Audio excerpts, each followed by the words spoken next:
जिंदाबाद, रजत भाई जिंदाबाद।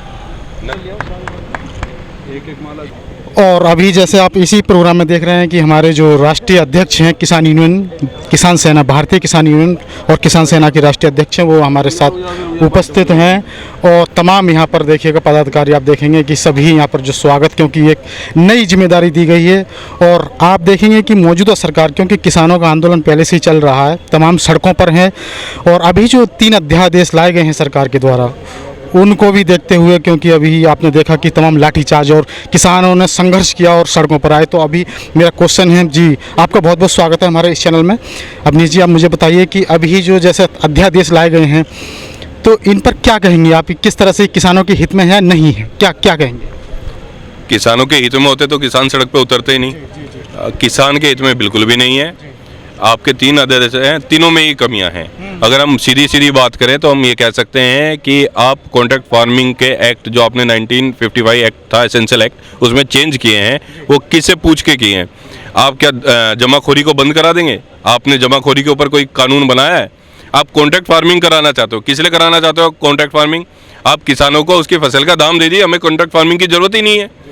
तीसरा है आपका जो ये अध्यादेश के ऊपर जो ड्रामा चल रहा है, कह रहे हैं कि सड़कों पे किसानों को लाठीचार्ज कर रहे हैं। क्या जरूरत है? आप हमारी बात शांति से पहले सुन लेते, नहीं सुन रहे तो हम सड़क पे आ रहे हैं। और किसान सेना किसानों के अधिकार के लिए लड़ाई, सड़क छोड़िए, हम संसद तक का नहीं छोड़ेंगे इन्हें। जितने नेता हमने बना रखे हैं ना, पीछा छोड़ेंगे नहीं। जी, मुझे ये बताइए, लेकिन सरकार का, जैसे कि अगर हम मौजूदा प्रधानमंत्री जी की बात करें यहाँ पर, वो तो ये उनका कहना ये है कि जो किसानों का सीधा संपर्क में आएंगे और दलाल खत्म हो जाएंगे। इस पर क्या कहेंगे? आपको लगता है कि दलाल खत्म हो जाएंगे? इतनी बड़ी बड़ी इंडस्ट्रीज, क्या मुकेश अंबानी आकर आपसे कहेगा कि भैया गेहूं कैसे दिया आपने? दलाल तो वो छोड़ेगा ही नहीं, छोड़ेगा तो उसकी कमाई कैसे होगी? और इतनी समाज सेवा उसे करनी होती तो अब तक क्यों नहीं करी थी?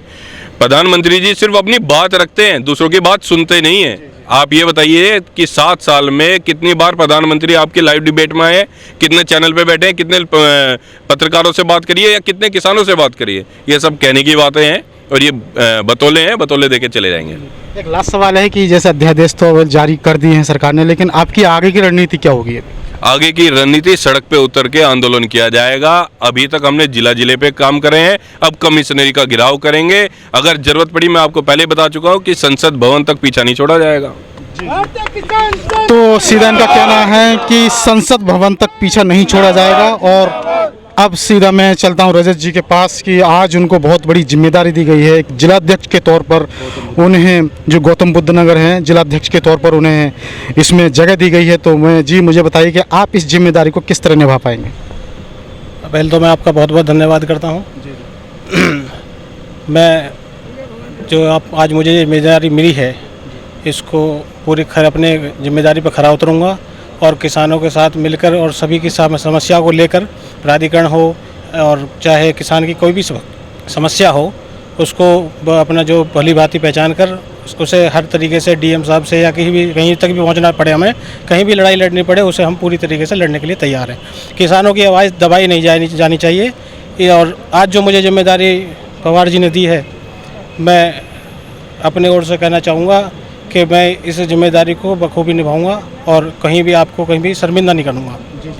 सर, मेरा एक लास्ट सवाल आपसे और है कि ये है कि जैसे अभी आपका जो आंदोलन चल रहा है किसानों को लेकर, किसानों के हित में है किसानों का, तो मुझे बताइए कि जैसे आगे तक ये आंदोलन आगे चलता रहेगा कि या फिर जब इलेक्शन आएंगे तो इलेक्शन के समय क्या है कि सभी सारे गिले शिकवे दूर हो जाते हैं और फिर से मतलब वही चाल चलते हैं? तो क्या आप क्या कहेंगे इस पर?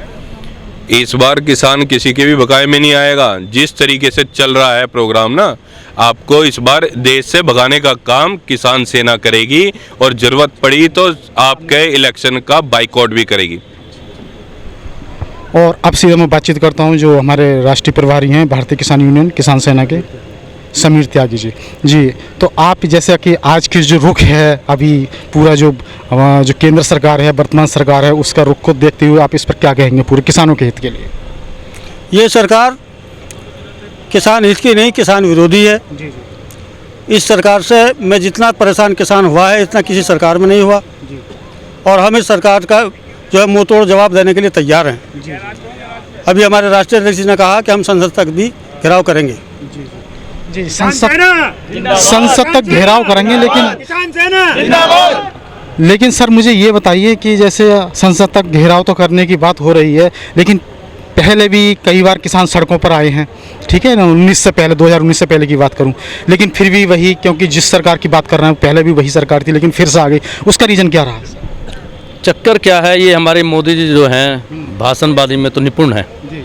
वो आम जनता हमारी भोली है, उसको भाषण देते हैं, जनता ये सोचती है कि भाई इन्हें ही प्रधानमंत्री बनाया जाए, यही देश का भला करेंगे, लेकिन ये सोचना सब गलत है और जनता समझ चुकी है, किसान भाई सब समझ चुके हैं कि ये सब जुमलेबाजी हैं और अब ये नहीं चलेगी। बहुत बहुत धन्यवाद आपका, और तमाम जहाँ से यहाँ पदाधिकारी खड़े हुए हैं। जी जी सर, मुझे बताइए आपका नाम क्या है? जैसे कि आप मतलब किसान यूनियन से हैं, आप नाम बताइए। और आज जो 2022 में भी इलेक्शन होने वाले हैं, जैसे मुजफ्फरनगर से मतलब ये हैं, तो आप बताइए क्या कहेंगे इस पर? 2022 तक इसमें कुछ चेंज हो पाएगा क्या यूपी की अगर मैं बात करूँ तो? मेरा नाम अवनीश कुमार है, प्रदेश अध्यक्ष किसान सेना से जी। और हम ये कह रहे हैं कि सरकार किसी की हो, 2022 में इलेक्शन हो या कल इलेक्शन हो, परसों, किसानों के हित के लिए लड़ा जाएगा, हमेशा किसानों की बात मानी जाएगी, उस चाहे सरकार किसी की भी हो और किसी की आए। नहीं, अभी मैं इसलिए बात कर रहा हूँ क्योंकि अभी जैसे कहना था कि इस सरकार में मतलब किसान बहुत ज़्यादा, किसानों की जैसे रीढ़ की हड्डी की बात करें अगर देश की, तो वो तोड़ने का काम कर रही है, तो इसलिए बदलनी चाहिए ना सरकार, तो इस पर क्या कहेंगे? सरकार कोई भी हो बदलनी चाहिए, और जो किसानों के हित की बात करेगा हम उसके साथ हैं। बहुत बहुत धन्यवाद आपका। पश्चिमी उत्तर प्रदेश के प्रभारी हैं भारतीय किसान यूनियन किसान सेना से, और क्योंकि देखिएगा, आप देखेंगे कि सभी चाहे वो कितना ही समय हो, लेकिन हमेशा से किसानों की जो लड़ाई लड़ते आ रहे हैं, भारतीय किसान यूनियन किसान सेना ने सबसे ज़्यादा लड़ी है। और तमाम, क्योंकि जब एक देश में दो ही जो शख्स ऐसे हैं, शख्सियत हैं जो कि देश की सेवा करते हैं, क्योंकि सीमा पर जवान और देश में खेत में किसान, तो इस तरह से ये कहावत है। और ये कहावत क्या है, पूरी एक तरह सच्चाई है कि ये दो लोग ही देश की मदद करते हैं और हमेशा किसानों ने संघर्ष किया है। तो उनसे बात करते हैं। जी मुझे बताइए सर कि आज की जो किसानों की स्थिति है उस पर आप क्या कहेंगे? भाई लॉकडाउन में सब कुछ बंद हो गया था, लेकिन किसान ने अपना कार्य करना नहीं छोड़ा। एक तरीके से आप ये देखो, मौत के मुंह में जाकर अपना काम किया। जो फसल थी, वो अनाज हो, गन्ना हो, वो सब अपना इकट्ठी की और देश की सेवा में लगाई। उसके बावजूद भी किसान पे ये 3 अध्यादेश उसकी बिना मंजूरी के या उससे बिना वार तक ये लाद दिए, तो ये एक तरीके से किसानों का शोषण ही है, और ये शोषण हम बिल्कुल किसी भी कीमत पे होने नहीं देने। तो अभी सर जैसे आपने जैसे अभी संघ मतलब पीछे आंदोलन वगैरह किए हैं, तो क्या सरकार तक आपकी आवाज़ पहुंची है कि उन्होंने सुनी है आपकी बात? अभी तो सरकार ने सोच रही है लाठी पीट के इन्हें भगा दे किसानों के ऊपर, किसान भाग कहाँ जाएगा। जिस दिन 70% किसान साथ में खड़ा हो गया, उस दिन सरकार को भागना पड़ जाएगा। जैसे किसान चाहोगा वैसे होगी, बस किसान के जागने की देर है, हम जगाने का काम कर रहे हैं। यदि हम किसान की बात करें तो किसानों की किसान की कोई जाति नहीं होती, और भारतीय किसान यूनियन एक ऐसा संगठन है जो सभी जाति और धर्मों से मिलकर बनाया गया है। तो इसी बीच हमारे साथ जो उपस्थित हैं समी जी उपस्थित हैं, जो कि प्रदेश अध्यक्ष हैं भारतीय किसान यूनियन से। तो उनसे बातचीत करते हैं। जी जैसे कि आप देखेंगे और आपने पहले भी देखा होगा आने वाले पिछले दौर में कि किसानों की कितनी दयनीय स्थिति रही है उनके, तो ये चाहे किसी तरह की बात करें, लागत को लेकर बात करें या फिर उनके दामों को लेकर के बात करें, तो अभी जो मौजूदा हालात बने हुए हैं उन पर आप क्या कहेंगे?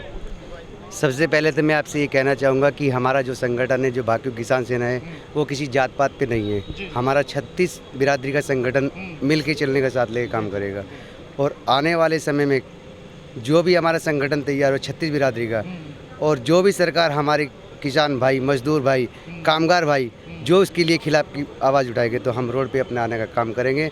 और अगर नहीं ये काम चला तो हम सांसद तक, विधानसभा तक अपना जाने का काम करेंगे।